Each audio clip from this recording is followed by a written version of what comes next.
All right. We are live. Got my man with me today. Episode 8 of the Saint Life podcast. My name is Wayne Vince Cooley, and I will be your host today. I have a special guest with me today, Rayvon Jordan, a.k.a. Anonymous. What's up, bro? What's going on? As we were doing the mic checks, he said, man, I sound scary. I said, man, you always sound like the Cookie Monster. That's crazy because I don't know I sound like that. That's the I New hear York. more raspy in my voice when I, Yeah. you know what I mean? Yeah. But Yeah. Well, anyway, man, it's good to have you. This is episode 8. Today's episode is rightly titled BloodBought. Nice and simple, straight to the point, right? yeah, that's what it is. Purchase with the blood. And we're going to talk about that today. So, as y'all know, if anybody knows me, this is my guy right here. We always around each other. I spend a lot of time with my brother right here. I spend more time with him than any of my other friends, really. For real. We spend a lot of time together when you know my cologne smells. Hey, yo, pause. Like, nah, I'm playing. Yo, pause.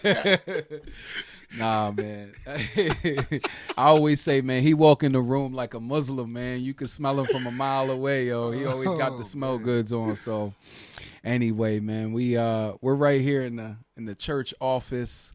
I just wanted to do an episode on the spot. What's the point of all of the glitz and the glamour, all the bells and the whistle, man? We just get straight to it today. All right. Yeah. That sound good with you? Bells and the whistles, but we can get straight to it. All right, let's do that, man. So, let's talk about that. I almost called this episode "Light and Dark," or I almost called it "Dark to Light," and messing around with the themes of darkness, going from darkness to light. Because I always hear you talk about that in your music. Yeah. And let's talk about that. Let's start with the darkness, Okay. and then move our way to the light. Okay. I guess most of my life kind of been dark up to probably the age of 26. Wow. You know what I mean? I'm originally from Harlem, New York. My dad was out of the home by the age of 13, so easily I gravitated to the streets. Mm-hmm. You know what I mean? That's dark. At 13, hustling, drugs, guns. 13, that was me. That was the life. That was the dark life. And that was really all I knew. Anger, rage. Like you couldn't really even you couldn't bump me. Right, you know what I mean? Right. You couldn't bump me because not only the things that I was doing outside was dark, but inside I was dark. Like my heart was dark, my mind was dark. What was your view of God at that point? Because you always say you wasn't raised in the church, right? Yeah. So what was your view of God? You was living in New York. Where was you at again? Harlem. In Harlem. Yeah. This was after the Harlem Renaissance. Harlem, baby. This is like Paid in Full. This is after that. Yeah. During that, this after that. Yeah. My view on You grew up God, in the 90s. Yeah, I was born 86, so Okay. Grew up in the 90s. Yeah, my view, I don't think I had a view on God. Oh wow. Only view that I believe that I had on God was what I saw on the corners. Okay. Like while I was on the streets, there was always the Muslim brothers talking about their God. You get what I'm saying? And you always had somebody. I passed people passing out tracts, talking about God. But I knew nothing about salvation. I knew nothing about Jesus Christ. Mm-hmm. I knew there had to be a God, Right. Because of my environment. But who this God was, I don't think I could give you a clear answer on what my view was on him because I didn't know him. Okay. You get what I'm saying? I just heard about God. Only time we went to church was on Easter. Okay. Dressed up nice. Right. And went to church. Right. We got Easter coming up. A lot of people is going to be dressed up. A lot of people that never go to church like to show up at church on Sunday for Easter Sunday. Right. What did you think when you were going to church on Easter Sunday every now and then? It wasn't every year, I'm sure, that you went to church on Easter. Every year, nah. I probably only went a handful of times that I can remember. But you did hear the gospel at this point. I guess so. But I didn't know it to be the gospel. To it. Yeah, I didn't know this was the gospel. I'm saying because you were going to a church that it was a clear representation of the gospel, or. But see, I was a kid because, like I said, by the age of 13, I'm in the streets now. Right.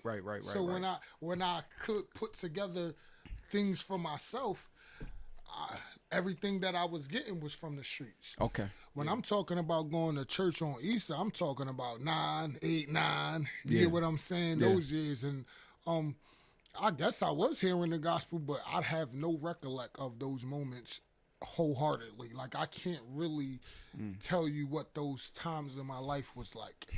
Okay. And that's probably why if a lot of people hear me talk, I usually go back to 13. Because that's the year that I can vividly remember and tell you what life was like. You get what I'm saying? Before that, it's just glimpses of my childhood. Okay. So 13, why was that such a big year for you? Because that's when I stepped out and had to take care of myself. Okay. You know? That's when life hit you full. That's when life hit me, man. You know what I mean? Yeah. I literally had to do like my own school shopping, clothes shopping. You know, people nowadays, you take your kids to get the school supplies. Like, yo, I used to have to rob. Like, I would go catch a robbery and take that money and go school shopping. Allegedly. No, that's facts. Okay, all right. And I'm not saying it in a proud way, but that was my reality. I remember, and maybe that's why I remember those years, because I've done a lot of things. Okay. You know, starting at the age of 13. Right. Yeah. So life started pretty young for you, at least the adult life. Right. Getting out there, trying to, take care of yourself. How do I say this? At what point do you remember you becoming serious about life? Because that would probably fast forward a couple years, right? A lot of years. So like during that time before you became serious in life, right? Because I became serious in life before I got saved. That's why I'm fast forwarding for you. Right. But I guess what were some events that went down that made you that brought you to that point of taking life seriously? What were some events that went down? Actually, if I'm gonna be honest with myself, I think it was like hearing the gospel in the way I understood it for the first time. And that was in your 20s. Yeah.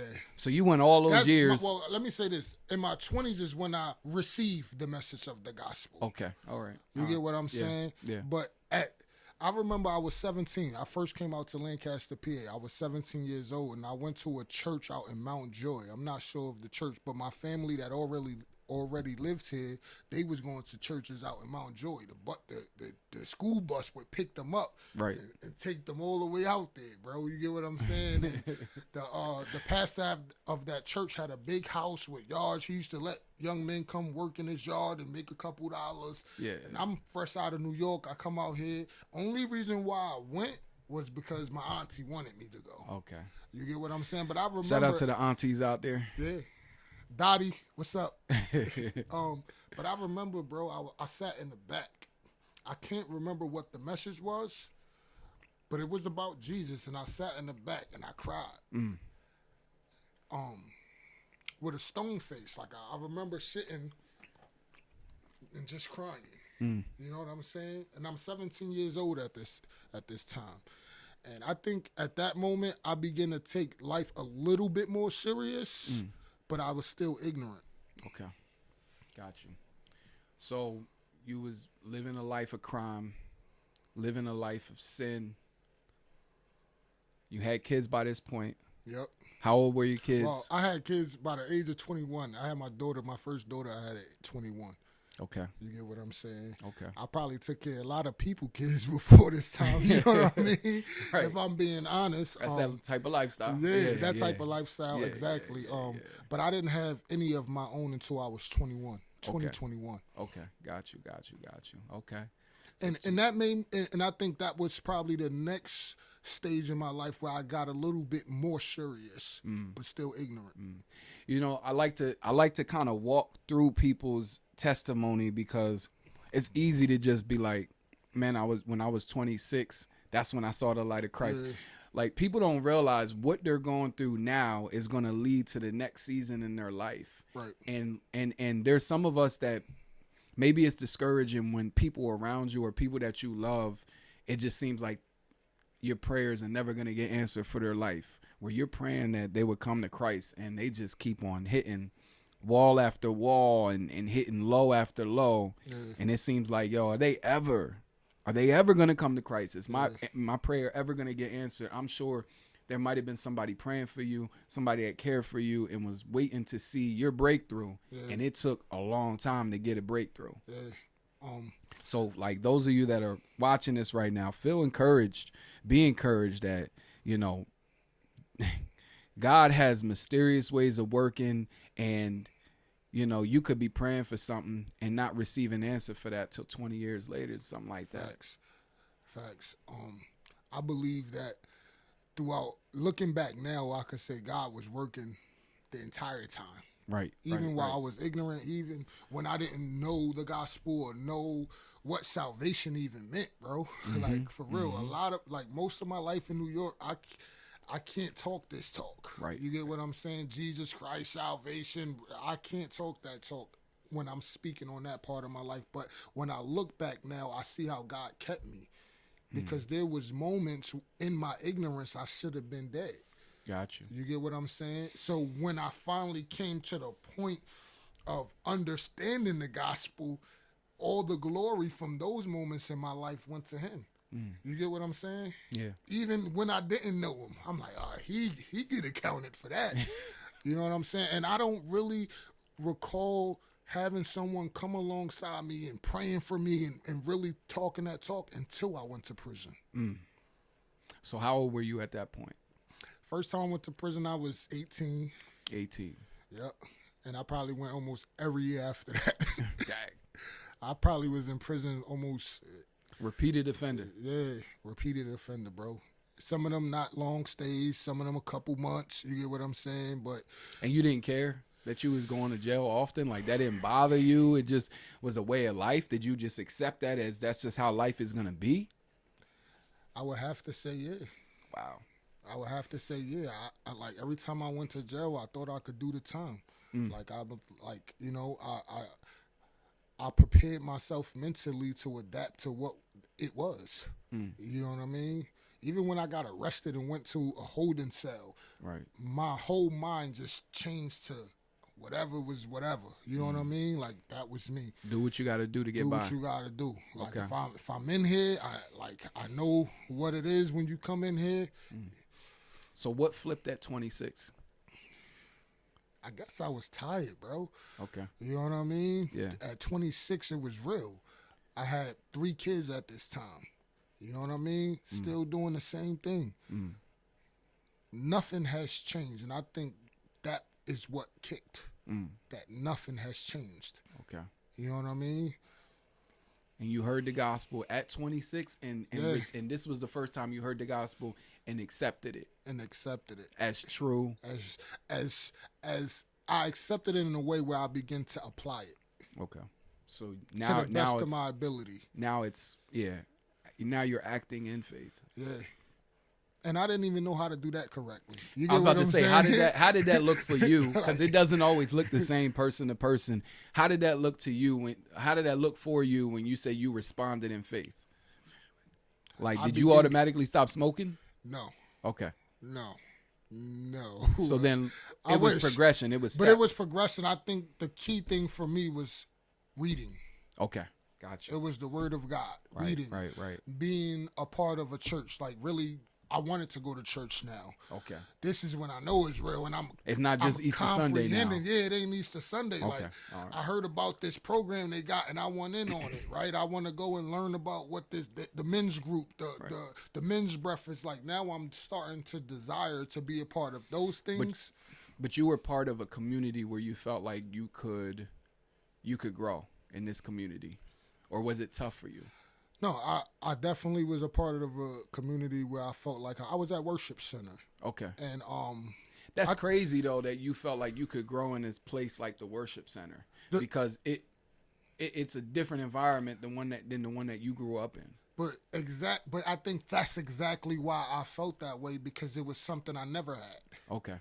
You get what I'm saying? So it was like, now that I'm receiving this new thing ain't fitting in with the old thing. You know what it remind me of? In an old, you know what I mean? You know what it remind me of? It reminds me of the new Bel Air. Where Will gets put into a different environment, and then you see a different type of Will. Right. And his friend couldn't even accept that. Like, right. Nah, yo, you changed up. Right. And to even touch on that, understand, Will didn't even recognize how he didn't know how it was gonna go for him. Yeah. When he first went there, he was like, nah, I'm Philly. Yeah. But gradually he changed. And he liked where he was at. And that's what Worship Center was for me, man, because there was a lot of people that reached out to me, man. I met a lot of good men there that was not letting me to just come and leave. Right. You know what I mean? Men was trying to give me their numbers. Yo, what's up, man? Let's meet up. And I think I embraced that because it was what I needed, man. Right. I was at a low place at this moment. Okay. So Worship Center right here in Lancaster, PA. Yep. Those of you that are watching all across the world, all 5 million plus. No. That's funny, yo. So you're at the worship center. You're around people that care for you, a place where you can grow, a different environment. Your kids is, what, at least 5 years old by this point. Your oldest is at least 5. My oldest was 4. 4? Yep. Okay. And you have 3 kids by this point. So you take the gospel serious. You're starting to take life way more serious than before. Let me state this too. See, at this moment, I still got a prior charge weighing on me too. So now you're waiting for the results of that. Yeah. Okay. Yeah, but my life is changing. Right. And so did you think at that moment, like when this was going down, did you think, if I end up going to jail, I don't know how I'm going to live out my faith at that point? Honestly, I thought I wasn't supposed to go to jail because I was now saved. I'm going to keep it all the way 100. I'm only laughing because that's a recurrent theme in many people's lives. Yeah, bro. Like, it was like things was different. I was different. My life was really different. And I thought I was going to, like, skip the consequences. Yeah. Consequences as Christians. Wow. You know, and I remember, man, like I really thought God was going, like I thought I was going to beat it because of him. Yeah. You know what I mean? Was it some theology that you were taught to that maybe made you feel that way? Yeah, definitely. Like, you know, speak things into existence. You know. Yeah. Believe. Yeah. If you ask anything in Jesus' name, he will do it because you asked it in his name. And I was asking God, like, if you get me out of this, I'm gonna serve you, right? Like that, like I'm this is what I'm settling for. Right. And I remember when I went to court and that wasn't the reality. You know what I mean? Right. My heart, you know what, I accepted it better because I had Christ at this time though. You know what I mean? Like when I got the sentence, I was hurt, my heart was heavy. But it didn't last long. You know what I mean? That hurt didn't last long. And I was ready to face my consequences. I was being told by other family members to lie to my kids and tell them I was going to college or to the army or to here or there. But because I was saved, I think God prepared me, man, for this. You know what I mean? Right. He really prepared me. And because I was saved, I was able to say, you know what? I told my kids the truth. I told them what I did. You know what I mean? I had to go to jail. I had to man up. And this is what happened when you live this life. You know? So I did find some kind of peace turning myself in. Even being hurt. Wow. Yeah. And so in jail, being in jail, how was that for you? Living out your faith, because you've told me some stories. We don't have time for that right now, like too many stories, but just what was that overall like, you being a Christian in jail? Because this would be a great place to start to conclude right here, because I told you we're gonna have to do a part two. Because your life, you got a story. Yeah. Yeah. But you're in jail, and today's episode is called BloodBought. Mm-hmm. You bought by the blood. That's what type of mind state you went into jail with. Right. You are Christ. Right. And now you got to pay consequences. Still got to go. Were you struggling with that? Like, I was, bro. Mentally, spiritually? I was, yeah. Because you thought for sure that wasn't going to be your outcome, but eventually you turned yourself in and you surrendered to that. I was struggling with so many fears. I used to write notes. It's crazy because, again, my theology wasn't right. And I remember reading Job and how he says, the very thing I dreaded, the turmoil the very thing I didn't want to happen, that I dreaded happened. And that used to be the verse that I would, like, use. Right. Like, man, the very thing I didn't want to happen happened. Yeah. You know, family, like, losing them. You get what I'm saying? But I want to keep it 100 because a lot of people think of prison as it is a bad place to be. But you ask me, how was it walking out my faith in jail? And I'm going to say it was probably the best time of my life. Okay. Because of what it resulted to. There was no distractions from the outside. Exactly. It wasn't no responsibilities that I had to carry on. Like, I had the opportunity to focus solely on my newfound faith. And what's crazy is we just talked about you being able to grow in an environment that was different than what you grew up in. Jail was what you were already used to, but it was different this time around. It was different this time. Amen. Yeah. Like, were you in jail with people that knew you from before? A few. Okay. But not many. Okay. So even that it might have been the same location, but definitely a different atmosphere. You know why I was different? Because I was different. You know what I mean? Yeah. In my ignorance, I was doing jail. This time, I was different. Like, you know, I had to figure this out this time. It wasn't like something I knew how to do it. Right. You know what I mean? Right.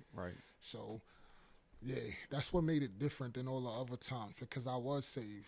And I was afraid, too, if I'm being honest, when I never was scared. Like I said, my mindset is, it is what it is. Right. I'm in here now. Like, I was afraid. I had a lot of fears going in. You know what I mean? Because I knew I wasn't ready. I wasn't that ready to rumble ready. You know what I mean? Right. Like, I'm meek, I'm quiet. He was humble. You know what I mean? And I got to go in here with where some lions at. Yeah. You know what I mean? So I had a lot of fears, bro. Yeah. That's crazy. You had already been in jail mad times by this point. But this was different. Yeah, this was different, bro. I think because, my heart was in the right place. It was set on the right thing, and I think I was really recognizing where I brought myself to. You know what I mean? I looked and I saw, like, man, yo. So, were you writing raps at this point? Yeah. Okay. I started writing before I went to jail. Yeah. Okay. Because you already was a battle rapper in the real world. Yeah. Like when you was in the world. Yeah. And then you kind of transitioned into Christian rap when you became a Christian. Yeah. Okay. And I gotta say this, God gave it to me. Okay. My first rap ever was just in conversation with him. And hurt, crying, tears. You don't remember that rap, do you?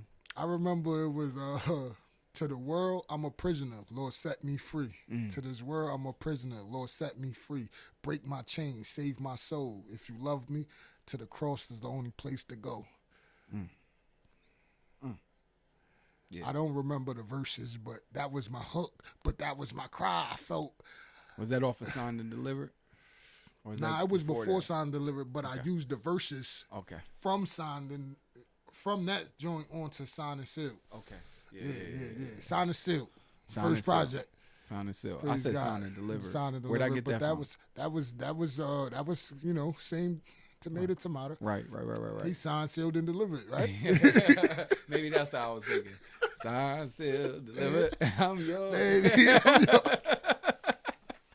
yours. So at this point, you've gone from dark to the light, and now you're the light in a dark place. Yeah. That's a good place to put this on pause. That's a great place to put it on pause, bro. I knew this was going to be more than one part. So this is BloodBought Part 1. episode 8. Maybe we'll do 2 more parts this. I don't know, but you know, one thing I want to say is that as Christians, being Christians, we have this idea where it's just what's your coming to grace story, right? And that's great. The coming to grace story, I've talked about this on this podcast, on the other podcasts I do, The Basement, and even the podcast that I did before back in the day, right? I've talked about this, the coming to grace testimonies. But what we're about to jump into the next time is the abiding in grace testimonies. So the coming to grace, they're great. Yeah. But the abiding in grace, that's something deep. So those are my favorite kind of testimonies. Yeah. A person that's eyes have already been opened to the gospel, but then their eyes get open to the harshness of life while being a Christian. Yeah. And then they got to struggle and wrestle with that. Yeah. So I think that's going to be good for those who tune in too, because I believe it really is a lot of people like myself that is struggling. You get what I'm saying? Right. Abiding in grace, abiding in this walk, because it ain't easy. And when you're so used to resulting to what you know how to result to, this is what abiding is even a little bit more harder. Absolutely. Because I'm used to not abiding. I'm used to just turning and, you know what I mean? So now I gotta place myself where, you know, so yeah, that's good. All right, we're gonna pick up the next time. Lord willing, Saint Like Podcast. This is episode 8, BloodBought. You wanna let them know where they can find you at? Right now, it's just on Facebook right now. Rayvon Jordan. Rayvon Jordan on Facebook. I'm beginning to be more active. Yeah. Okay. You on Facebook. You going to be performing pretty soon. I'm going to be performing at Breezy. Let me get the address real quick. Yeah. Just in case y'all want to come out. This will be dropped tomorrow. So when this episode drops tomorrow, which, you know, today's Thursday, so to drop on a Friday, that's the same day that you're performing. Yeah. So April. Yeah. So tomorrow doors open up. Doors open up at 6. The event starts at 6:30. It's at Breezy View Road in Columbia, PA. It's a church. It's a worship night. Yeah. Okay. Yeah, this is gonna be my second time, but my first time really sharing new music.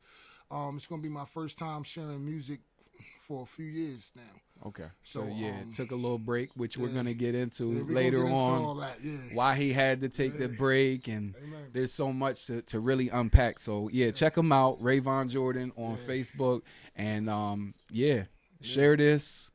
Go ahead and be in the comment section with it. Let me know what you think. Ask some questions too. If you guys have some questions, let us know. Maybe we'll cover it the next time. Yeah, definitely ask questions. I'm open to any question. Don't shy off. Thanks to you, bro, for having me here and just doing this, man. I appreciate you. Already know I love you, man. You already know. Saint Life, BloodBought Ministry Music. Yeah. All right, man. We signing out. God bless. Grace and peace.